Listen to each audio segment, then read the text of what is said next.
رب زدنی علما رب زدنی علما۔ میرے بزرگوں، بھائیوں، عزیزوں اور دوستوں، اسلام نام ہے نبی اکرم صلی اللہ علیہ وسلم اور آپ سے پہلے آنے والے انبیاء کے ذریعے لائے گئے اس نظام کا جس کو ہر نبی نے اپنے زمانے میں اپنی امتوں کو بتایا۔ ان میں سے بعض واقعات قرآن کریم میں کسی قدر تفصیل سے آئے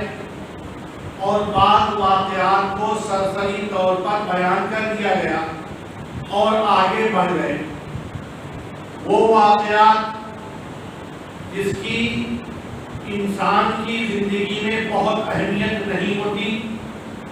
جس کی بنیاد پر ہمارے دینی مسائل اور دینی احکام کا کوئی لینا دینا نہیں ہوتا، ان چیزوں کے تعلق سے ہمیں قرآن میں، احادیث میں معلومات بہت محدود ملتی ہیں یا بالکل نہیں ملتی۔ مثال کے طور پر حضرت آدم علیہ السلام کے بے شمار اولاد تھے، لیکن ہمیں قرآن کریم میں حابیل اور قابیل کے علاوہ دیگر بچوں کا تذکرہ نہیں ملتا، ان کی بچیوں کی تو کوئی تفصیل ہی نہیں ملتی۔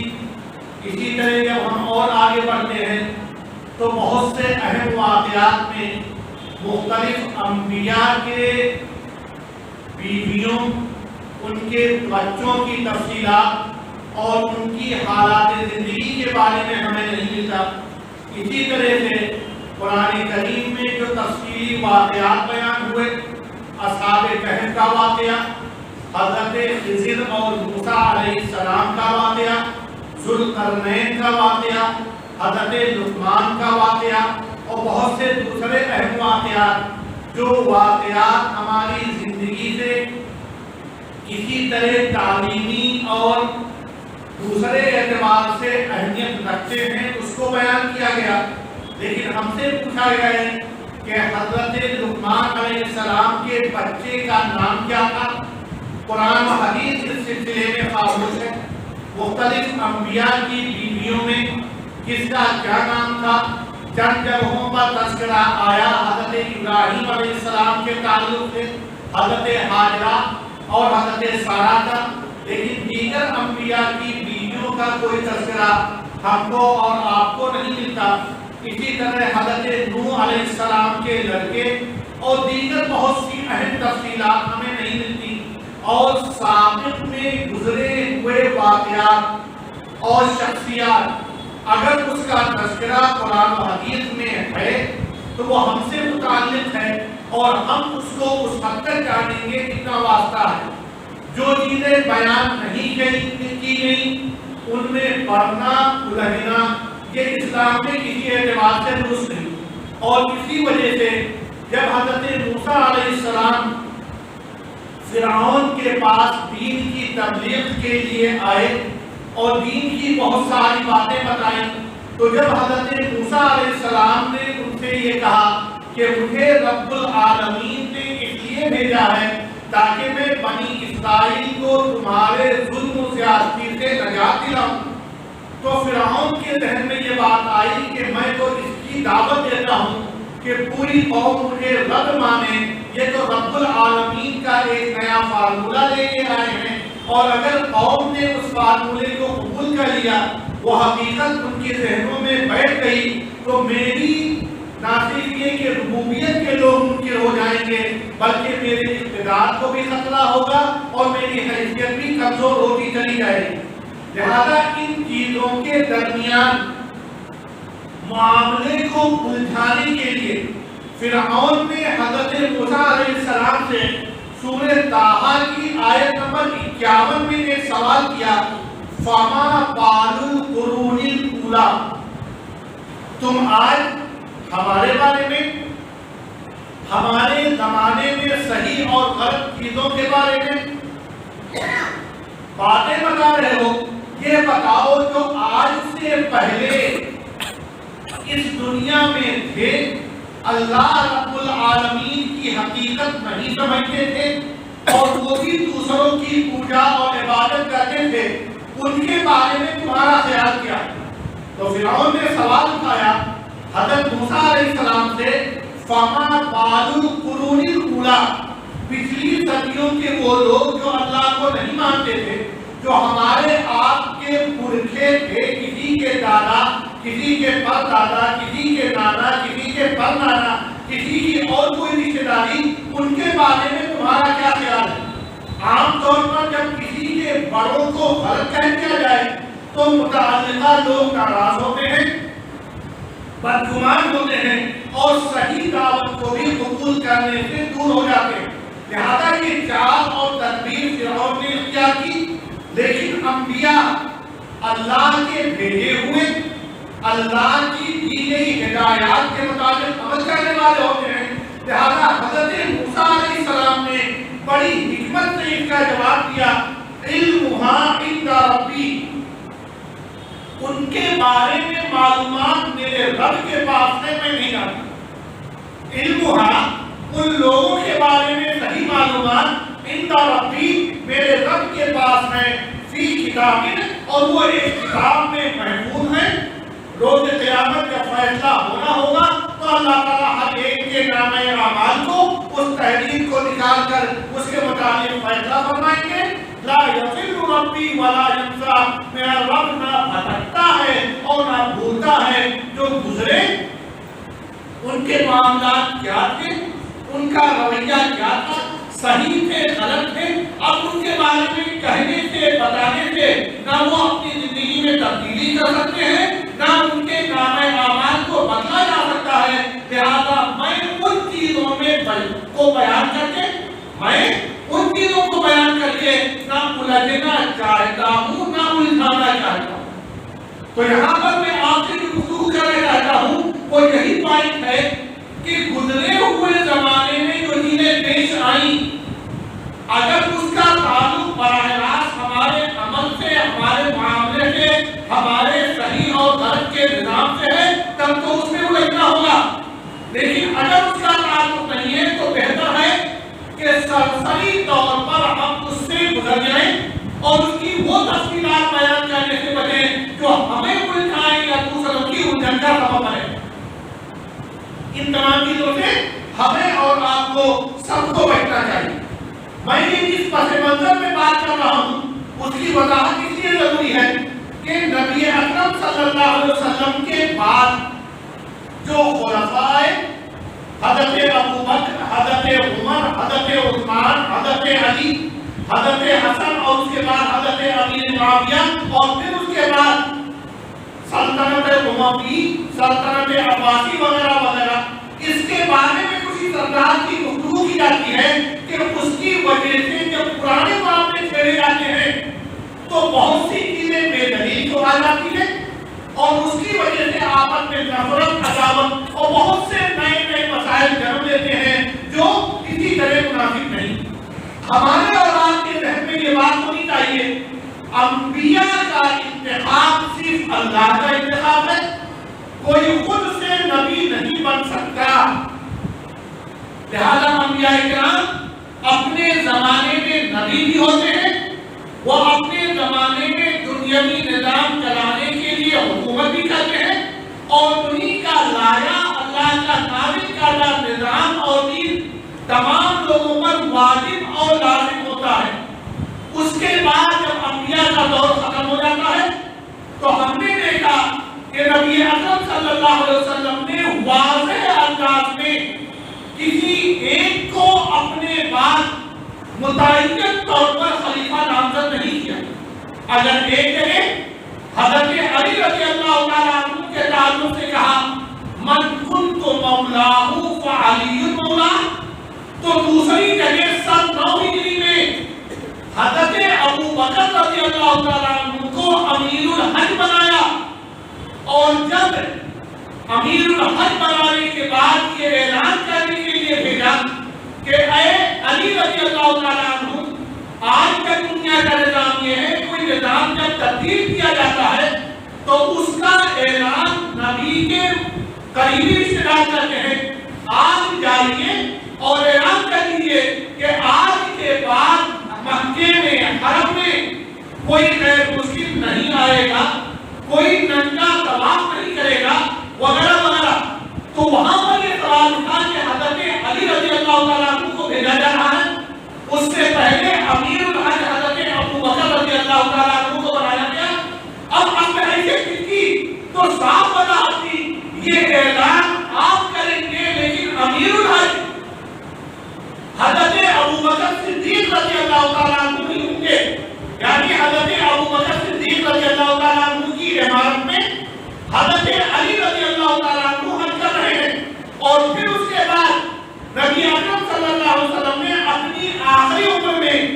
جب بیماری کی وجہ سے امامت نہیں کر پا رہے تو حضرت ابو بکر صدیق رضی اللہ تعالیٰ عنہ کو امیر بنایا، اپنا نائب یعنی اپنی جگہ امامت کی ذمہ داری دی. ان بنیادوں پر حضرت ابو بکر رضی اللہ تعالیٰ عنہ کو زیادہ مستحق خلافت مانا گیا، لیکن کوئی واضح دلیل، واضح ہدایت نہیں تھی. لہذا نبی اکرم صلی اللہ علیہ وسلم کی وفات کے بعد ہم کو اور آپ کو جو تفصیل ملتی ہے کہ جب آپ صلی اللہ علیہ وسلم کی وفات ہوئی، مسلمانوں کے لیے بہت بڑا سامنا آپ کے اہل بیت حضرت علی رضی اللہ تعالیٰ عنہ اور دیگر لوگ اور قریبی صحابہ کرام اس واقعے سے فکرمند ہیں، اہم امور دیکھ رہے ہیں. لیکن اسی درمیان اطلاع ملتی ہے کہ ایک جگہ سقیفہ بنو ساعدہ میں انصار جمع ہو گئے ہیں اور وہ اس فکر میں ہے کہ نبی اکرم صلی اللہ علیہ وسلم کے بعد دنیاوی نظام چلانے کے لیے ذمہ دار کون ہوگا. اور سقیفہ بنی ساعدہ میں انصار نے یہ طے کر دیا کہ حضرت سعد بن معاذ رضی اللہ تعالیٰ عنہ نبی اکرم صلی اللہ علیہ وسلم کے بعد مسلمانوں کے خلیفہ ہوں گے.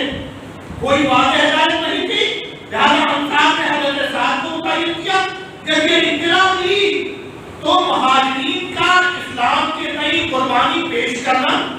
ابتدائی مراحل میں اسلام کی دعوت تبلیغ، اس کے لیے سب کچھ کرنے کا جو نظام تھا، اور پھر جو حدیث اس زمانے میں تھی الائمۃ من قریش، اس کے پیش نظر حضرت ابو بکر رضی اللہ عنہ، حضرت عمر رضی اللہ عنہ اور حضرت ابو عبیدہ بن جراح، یہ تین افراد انصار کی اس میٹنگ میں پہنچے اور ان کے سامنے مہاجرین کی قربانیاں پیش کر کے یہ حدیث پیش کی گئی. اور پھر سب اس بات کو تصدیق کر لے گئے کہ خلافت کا حق تو مہاجرین میں ہے. اور جب مہاجرین کی بات آئی تو حضرت عمر رضی اللہ تعالیٰ عنہ اور حضرت ابو عبیدہ رضی اللہ تعالیٰ عنہ نے یہ طے کیا کہ حضرت ابو بکر رضی اللہ تعالیٰ عنہ کا جو مقام، جو رتبہ نبی اکرم صلی اللہ علیہ وسلم کے ساتھ ہر وقت رہنے سہنے کا معاملہ ہے، لہذا انہیں خلافت دی جائے. لہذا حضرت عمر رضی اللہ تعالیٰ عنہ بیعت کرتے ہیں، حضرت ابو عبیدہ رضی اللہ تعالیٰ عنہ بیعت کرتے ہیں، انصار کے تمام لوگ بیعت کرتے ہیں. اور پھر اس کے بعد تمام صحابہ کرام حضرت ابو بکر رضی اللہ تعالیٰ عنہ پر بیعت کر لیتے ہیں. کسی طرف سے مخالفت کی کوئی بات نہیں آئی. لہذا چند منتخب لوگوں کی موجودگی میں حضرت ابو بکر رضی اللہ تعالیٰ عنہ کو لوگوں نے منتخب کیا اور ان کے انتخاب پر بھی تمام صحابہ کرام نے ان کے ہاتھ پر بیعت کی. تو نبی اکرم صلی اللہ علیہ وسلم کے بعد پہلا انتخاب نظام حکومت چلانے کے لیے چند منتخب لوگوں نے حضرت ابو بکر رضی اللہ تعالیٰ عنہ کا کیا. حضرت ابو بکر رضی اللہ تعالیٰ عنہ کے بعد حضرت عمر رضی اللہ تعالیٰ عنہ کے تعلق سے نہ منتخب افراد تھے، نہ عمومی لوگوں کی رائے لی گئی، بلکہ حضرت ابو بکر رضی اللہ تعالیٰ عنہ نے حضرت عمر رضی اللہ تعالیٰ عنہ کو نامزد کر دیا. یعنی طرز حکمرانی خلافت کے انتخاب کا ایک نیا نظام حضرت ابو بکر رضی اللہ تعالیٰ عنہ نے متعین کیا کہ اگر خلیفہ صحیح ہے اور وہ کسی کو مناسب سمجھتے ہیں تو متعین کر لیتے ہیں. اور حضرت ابو بکر رضی اللہ تعالیٰ عنہ نے اکیلے متعین کیا، لیکن تمام صحابہ کرام نے بال اتفاق اس فیصلے کو قبول کیا. اور بعد میں سب نے حضرت عمر رضی اللہ تعالیٰ عنہ کے ہاتھ میں بیٹھ. حضرت عمر رضی اللہ تعالیٰ عنہ کا جب آخری وقت ہوا تو آپ لوگوں کو معلوم ہے ان کے اوپر نماز کے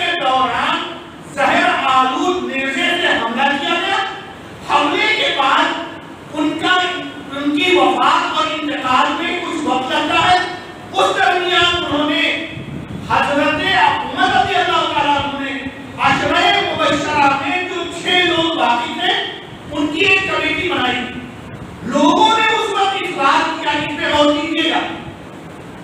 لوگوں نے اس وقت اصرار کیا اے عمر رضی اللہ تعالیٰ عنہ آپ اپنے صاحبزادے عبداللہ بن عمر کو یہاں پر نامزد کر دیجیے، اپنی جگہ خلیفہ بنا دیجیے. اب یہاں پہ دیکھیے صحابہ کرام حضرت عمر رضی اللہ تعالیٰ عنہ سے مطالبہ کر رہے ہیں کہ اے حضرت عمر آپ اپنے لڑکے کو نامزد کر دیجیے. اور جب لڑکے کی نامزدگی کا مطالبہ، اس کا مطلب کوئی شخص بہتر حضرت ابو بکر رضی اللہ تعالیٰ عنہ نے نامزد کیا تھا، نامزدگی غلط نہیں. اور اگر کوئی مستحق ہے اپنے اولاد میں بھی تو اس کو بھی نامزد کیا جا سکتا ہے. اسی لیے حضرت عمر سے صحابہ کرام رضوان اللہ علیہم اجمعین نے کہا کہ آپ اپنے لڑکے حضرت عبداللہ بن عمر کو نامزد کر دیجیے. لیکن انہوں نے کہا میرے لڑکے حضرت عبداللہ بن عمر اس معاملے میں آخری فیصلہ لینے میں آپ لوگوں کی مدد کریں گے، لیکن وہ کوئی ذمہ داری خود نہیں لیں گے، وہ کوئی ذمہ داری خود نہیں لیں گے. اور پھر اس کے بعد مختلف مرحلوں کی میٹنگ کے بعد آخر میں حضرت عثمان اور حضرت علی رضی اللہ تعالیٰ عنہ رہ جاتے ہیں. اور پھر حضرت عثمان رضی اللہ تعالیٰ عنہ کا انتخاب عمل میں آتا ہے. یعنی 6 نفری کمیٹی میں ایک شخص کا انتخاب، یہ حکمراں کے انتخاب کی تیسری شکل. حضرت ابو بکر رضی اللہ تعالیٰ عنہ میں چند منتخب لوگوں نے ان کا انتخاب کیا. حضرت عمر میں حضرت ابو بکر رضی اللہ تعالیٰ عنہ نے نامزد کیا.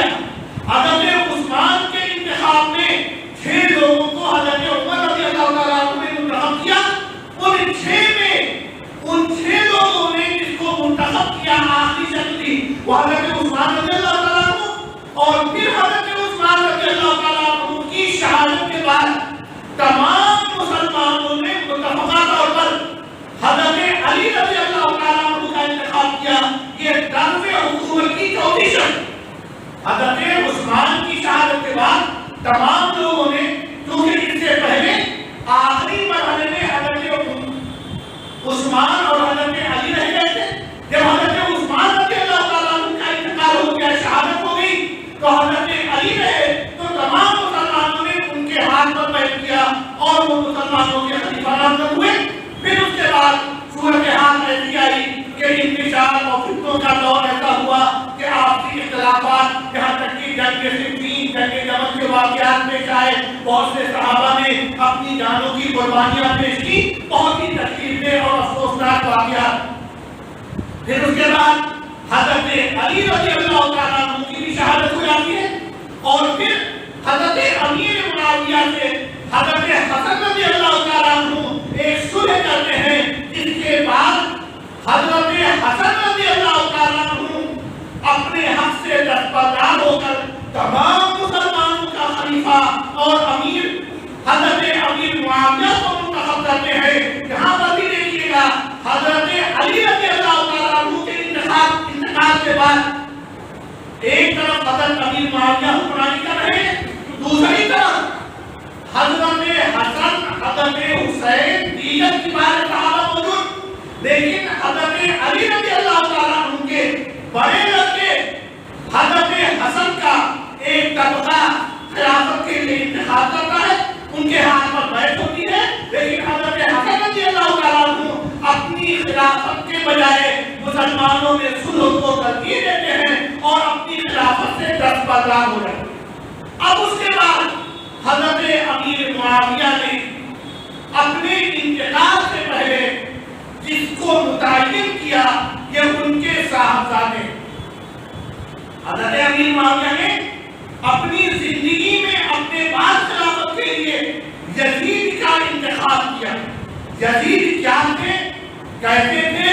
ان کی دور حکومت میں کیا بڑے بڑے سنگین واقعات رونما ہوئے. اس کے تعلق سے آپ کے سامنے بات پیش آ چکی ہے. جو شخص غلط کرے گا وہ غلط ہوگا، جو شخص ہم یہاں پر گفتگو کر رہے ہیں طرز حکومت اور طرز حکمرانی پر. مختلف طریقے ہم نے آپ کے سامنے پیش کیے. حضرت ابو بکر کو چند منتخب افراد نے منتخب کیا، حضرت عمر کو حضرت ابو بکر نے نامزد کیا، حضرت عثمان سے نفری کمیٹی کے ایک ممبر تھے جن کو حضرت عمر رضی اللہ تعالیٰ عنہ نے منتخب کیا تاکہ ان میں سے جس پر اتفاق ہو جائے اسے خلیفہ بنانا. پھر حضرت علی کو تمام لوگوں نے متفقہ طور پر بنایا. اب یہاں پر ایک نئی صورتحال سامنے آ رہی ہے. ایک شخص اپنی زندگی میں اپنے صاحبزادے کو خلیفہ یا امیر نامزد کر رہے ہیں. اب یہاں پر جو چیزیں غلط ہوں گی، جو چیزیں صحیح ہوں گی، اگر ہماری اور آپ کی زندگی طرز معاشرت اور معاملے میں اس سے کوئی تعلق ہے تو ہم اس پر گفتگو کریں گے، اور اگر نہیں ہے تو جس طرح حضرت موسیٰ علیہ السلام نے کہا تھا کہ ہمارے پرکھوں کا معاملہ اللہ کے پاس نامہ اعمال میں درج ہے، ہم اس سے بحث نہیں کریں گے، ہمارے لیے بھی بہتر ہے کہ ہم اس سے بحث نہ کریں. لیکن اگر کوئی بات ضروری ہو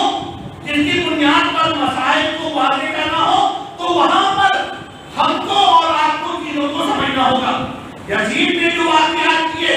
جس طرح حضرت حسین رضی اللہ تعالیٰ عنہ کی شہادت ہوئی، جس طرح مکے اور مدینے میں مختلف واقعات ہوئے، وہاں پہ جنگ و جہاد کی نوبت آئی، وہ نہایت ہی تکلیف دہ کسی طرح قابل قبول نہیں. لیکن میں یہاں بات کر رہا ہوں طرز حکمرانی اگر بادشاہت والی ہے تو اگر وہ بادشاہ صحیح نظام چلاتا ہے تو بھی وہ غلط ہوگا یا نہیں؟ اگر طرز حکمرانی بادشاہت کی ہے اور وہ بادشاہ اللہ کے نظام کے مطابق طریقہ حکومت کا نظام کا اختیار کرتے ہیں تو وہ غلط ہوگا یا نہیں؟ ہمارے سامنے کی دو معیار ہیں، اللہ کی کتاب اور نبی اکرم صلی اللہ علیہ وسلم کی زندگی. جب ہم ان چیزوں پہ غور کرتے ہیں تو ہمارے سامنے سورہ بقرہ کی آیت نمبر 246 ہے. سورہ بقرہ کی آیت نمبر 246 اللہ تعالیٰ فرماتے ہیں أَلَمْ تَرَ إِلَى الْمَلَإِ مِنْ بَنِي إِسْرَائِيلَ مِنْ بَعْدِ مُوسَىٰ. کیا تم لوگوں نے حضرت موسیٰ علیہ السلام کے بعد بنی اسرائیل کے چند افراد کے اس معاملے کو نہیں دیکھا؟ اِذْ قَالُوا لِنَبِيٍّ لَهُمْ، جب انہوں نے اپنے ایک نبی سے مطالبہ کیا تھا کیا؟ ابعث لنا ملکا، ہمارے لیے ایک بادشاہ بنا کر بھیج دیجیے جس بادشاہ کی قیادت میں ہم جہاد کریں. یہاں پہ نبی سے مطالبہ ہو رہا ہے ابعث لنا ملکا، بادشاہ، نبی سے مطالبہ، اور نبی نے اس مطالبے کو غلط نہیں کہا. اس کا مطلب اگر بادشاہ صحیح بنیادوں پر صحیح نظام کے مطابق زندگی اور نظام حکومت کے تمام معاملات چلاتے ہیں تو نفس بادشاہت غلط نہیں. ہم اور بار آگے بڑھتے ہیں. سورہ انعام کی آیت نمبر 89 میں تمام انبیاء کے تذکرے کے بعد اللہ تعالیٰ بعد میں کہتے ہیں اولئک الذین آتیناہم، یہ وہ انبیاء ہیں جن کو ہم نے آتیناہم الکتاب، آسمانی کتابیں دی، والحکم، اور حکومت و ملوکیت بھی دی، والنبوہ، اور نبوت بھی عطا کی. لہذا ہم اور آپ جانتے ہیں حضرت سلیمان علیہ السلام، حضرت داؤد علیہ السلام نے جو بادشاہت گزاری، شاید روز قیامت تک ایسی بادشاہت کی کوئی نظیر نہ ملے. ہم اور آگے بڑھتے ہیں. سورہ آل عمران کی آیت نمبر 26 میں دیکھتے ہیں تو وہاں پر ہے قل، اے نبی آپ کہہ دیجئے اللہم مالک الملک، اے اللہ جو ملکیت، ملوکیت اور حکومت دینے والا ہے، تو دل ملک کا منتشا، تو جس کو چاہے ملوکیت اور اقتدار دے، وَتَنْزِعُ الْمُلْكَ مِمَّنْ تَشَاءُ، اور جس سے چاہے تو حکومت چھین لے. اسی طرح سورہ بقرہ کی آیت نمبر 247 میں ہم جب آگے بڑھتے ہیں تو ابھی 246 کے بارے میں ہم نے کہا تھا کہ بنی اسرائیل میں اپنے نبی سے کہا کہ ایک بادشاہ بھیجیے جس کی قیادت میں ہم جہاد کریں. تو تو اللہ تعالیٰ یہاں بیان کر رہے ہیں وَقَالَ لَهُمْ نَبِيُّهُمْ، ان کے مطالبے پر ان کے نبی نے ان سے کہا إِنَّ اللَّهَ قَدْ بَعَثَ لَكُمْ طَالُوتَ مَلِكًا، اللہ تعالیٰ نے تمہارے لیے ملوکیت دے کر طالوت کو بھیجا ہے، اور یہ وہی طالوت ہے جن کی فوج میں حضرت داؤد علیہ السلام نے ایک عام سپاہی کی حیثیت سے شرکت کی تھی اور جب کیا تھا، اور اس کے بعد کہا لوگوں نے قالوا انا یکون له الملک علینا، ان کو حکومت اقتدار اور ملوکیت کیسے مل سکتی ہے جبکہ ہم اس سے زیادہ مستحق ہیں۔ اسی طرح ہم نے اور آپ نے سورہ یوسف بار بار پڑھا، مختلف اعتبار سے بہت زیادہ معانی اور عبرت اور تعلیم ہے۔ اس کے اندر حضرت یوسف علیہ السلام اللہ کا شکر ادا کرتے ہوئے کہتے ہیں ربی قد آتیتنی من الملک، اے اللہ تم نے مجھے ملوکیت عطا فرمائی، وعلمتنی من تاویل الاحادیث، اور مجھے خوابوں اور باتوں کی حقیقت اور تعبیر بھی سکھائی۔ ان تمام چیزوں سے اندازہ ہوتا ہے کہ ملوکیت نفس ملوکیت غلط نہیں، ملوکیت جب غلط راستے پہ ہو، جب ظلم و زیادتی کرے، جب کسی کا حق چھینے، کسی کے حق کو ناحق کسی اور سے لے کر دوسرے کو دے تو وہ غلط۔ ورنہ ملوکیت کا مطالبہ انبیاء نے کیا، ملوکیت کا مطالبہ مختلف زمانوں میں مختلف اللہ والوں نے کیا، لہذا نفس بادشاہت غلط نہیں، بادشاہ کا غلط رویہ، غلط نظام، لوگوں پہ ظلم و زیادتی، یہ غلط ہے۔ اور اسلام میں کہیں بھی کوئی ایک نظام نہیں دیا گیا۔ ایک چیز میں اور آپ کو کے سامنے والے کرنا چاہتا ہوں، اسلام میں کہیں بھی یہ واضح انداز میں نہیں ہے کہ سب سے نیک آدمی مسلمانوں کا حکمراں ہو، اس لیے کہ نیکی کا فیصلہ ہم اور آپ نہیں کر سکتے۔ کون نیک ہے کون نیک نہیں ہے یہ اللہ تعالیٰ جانتے ہیں۔ مثال کے طور پر حضرت حسن اور حضرت حسین رضی اللہ تعالیٰ عنہ میں کون زیادہ بہتر کون کم بہتر ہم اور آپ نہیں جانتے، اللہ کا معاملہ۔ دونوں سیدہ شباب اہل جنت، جنت کے نوجوانوں کے سردار، دونوں نبی کے سب سے زیادہ چہیتے اور محبوب، لیکن جب انتخاب ہوا دونوں کا ہو نہیں سکتا تو پہلے حضرت حسن رضی اللہ تعالیٰ عنہ کا ہوا، اور اس سے پتہ چلتا ہے کہ قیادت کے لیے، حکومت کے لیے سب سے نیک ہونا شرط نہیں۔ اور یہی وجہ ہے کہ بڑے بڑے صحابہ حضرت خالد بن ولید رضی اللہ تعالیٰ عنہ کی قیادت میں مختلف جنگوں میں شریک ہوئے، جس میں حضرت ابو بکر، حضرت عمر، حضرت ابو عبیدہ بن الجراح، حضرت سعد بن ابی وقاص، حضرت عبد الرحمن بن عوف اور دیگر بڑے کبار صحابہ جنہوں نے جنت کی بشارت دی گئی، وہ تمام لوگ ان کے گھر میں کھڑے ایک فوجی کی طرح سے انہیں کمانڈر مان کر ان کے ساتھ شریک رہے۔ اور آخری عمر میں نبی اکرم صلی اللہ علیہ وسلم نے جب حضرت اسامہ بن زید کو ایک فوج کا سربراہ بنا کر بھیجنے کا ارادہ کیا تو حضرت اسامہ بن زید کون تھے؟ نبی اکرم صلی اللہ علیہ وسلم کے آزاد کردہ غلام حضرت زید بن حارثہ کے گھر کے، اور ان کی ماتحتی میں حضرت ابو بکر، حضرت عمر اور دیگر صحابہ کرام کو حکم تھا کہ قائد یہ رہیں گے اور فوج کے نمبر آپ سب رہیں گے۔ لہذا نظام چلانے کے لیے اس اہلیت کی ضرورت ہوتی ہے جس کے لیے انتخاب کیا جا رہا ہے۔ لہذا ہمارے اور آپ کے ذہن میں یہ بات ہونی چاہیے کہ جو شخص جس اہلیت کا، جس چیز کا مستحق ہے، اگر وہ اپنے کو اہل ثابت کر کے صحیح طرح سے حکومت کے مطابق زندگی گزارے تو وہ قابل تعریف اور قابل قبول ہے، اور اگر غلطیاں ہوں تو اس کی مذمت کی جائے گی۔ ورنہ اسلام میں کوئی ایک خاص طرز حکومت اسی طرح نہیں ہے جیسے دنیا میں کوئی ایک خاص طرز حکومت نہیں، کہیں بادشاہت ہے،